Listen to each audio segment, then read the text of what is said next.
Good morning. I am Brian Carpenter, sports editor of the Merida Record-Journal, and welcome to Week 10 football highlights. We are deep into November now. Thanksgiving's right around the corner, and this was a big pivotal week here. Week 10, we had two teams tonight clinch playoff berths. We had the big Cheshire-Sheehan showdown in Cheshire. Everybody was in action tonight, and we have our highlights from Sheehan and Cheshire. Before we get there, let's take it from the top. Going over to Southington. Southington, 42, New Britain, 0. Zilch. For Southington, that means they are going back to the Class L state tournament for the 7th time in 8 years, and also won their 6th straight CCC Division I West championship. Undefeated, I might add. Congratulations to Coach Mike Drury and the Blue Knights. Class L playoff qualifiers at 8-1. They'll be back in action on Thanksgiving against Cheshire. Also qualifying for the playoffs on this very night, Maloney Spartans, Coach Kevin Frederick and his Spartans, going back to the Class L tournament, 3rd year in a row, and they did it by defeating Windsor tonight, 30-22. Hey, another big night for James Tarver, 3 touchdown runs. My man Trevor Santiago, the big lineman, he had a fumble recovery, blocked the punt that Sergio Munoz recovered in the end zone. Now Maloney goes up 24-zip. Windsor scores a couple times late. They recovered an onside. Final onside kick, Maloney recovers it, and they wrap up that 3rd straight Class L playoff berth. Maloney Spartans, 3rd year in a row. Congratulations, Coach Frederick and your squad.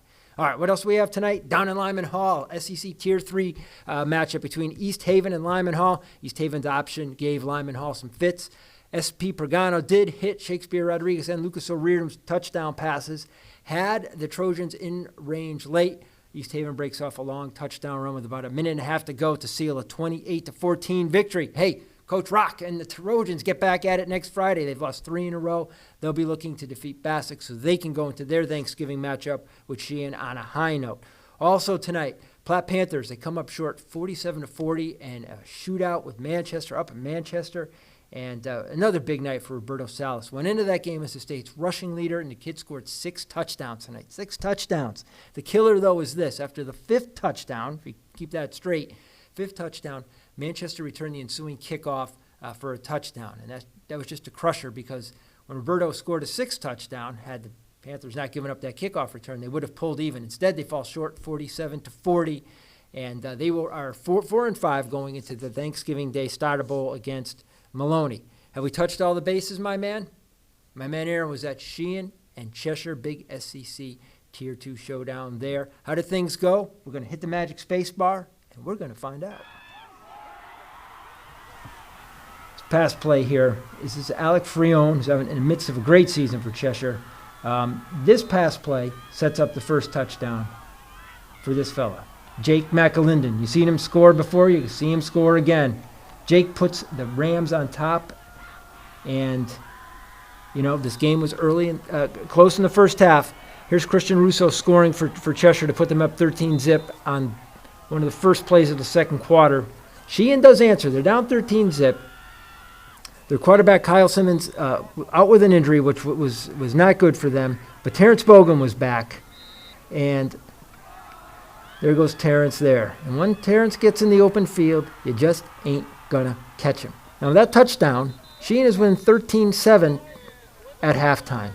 But a pick 6 extends the Cheshire lead, and then Jake McAlinden just doing his thing. Jake really, changes direction quite well, sees the field quite well, and he's in for his second of 3 touchdowns on the night. And this is where Cheshire pulls away. Here's Colby Griffin with an interception. It's going that way, indeed it is. And Jake's going to score his 3rd touchdown.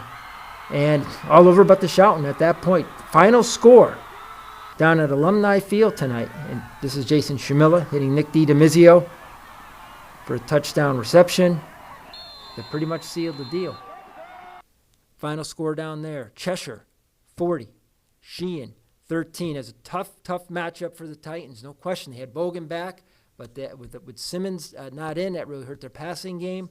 So this is where things stand now. Cheshire, they are 7-1. Now they've actually jumped over Southington in the Class L playoff points, number 3, but because they have 2 games to go, they actually haven't clinched yet. Now that could be be taken care of on Friday night when they host Harding, so that by the time we get to Thanksgiving, Southington and Cheshire could very well both have clinched Class AA playoff berths. But all the same, that is going to be a heck of a game. Would you like to see that game on Thanksgiving, Aaron? Put yourself down. You're going, brother.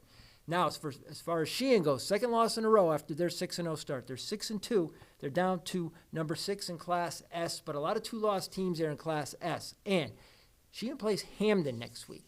Hamden's got 6 wins, double L school. I mean, you got to give it to the Titans. They're playing the double L Rams. They're playing the double L Green Dragons of Hamden. You know, they're an SEC Tier 2 team. That is a tough row for a Class S school to hoe. And I'm making excuses for the Titans, just telling it like it is. Sheehan's Class S school. And here's the deal. Beat Hamden, Lyman Hall on Thanksgiving. Sheehan should be in the Class S playoffs where they belong. Enough said. That is Week 10 in the books for us. Hey, we got 2 playoff teams, Aaron.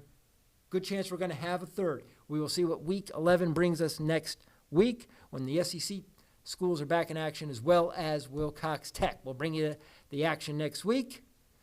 For now, I am Brian Carpenter, sports editor of the Mariner Record-Journal. Yes, am I tired? I am absolutely very tired. I'm glad you woke up bright and early to tune in. Be good.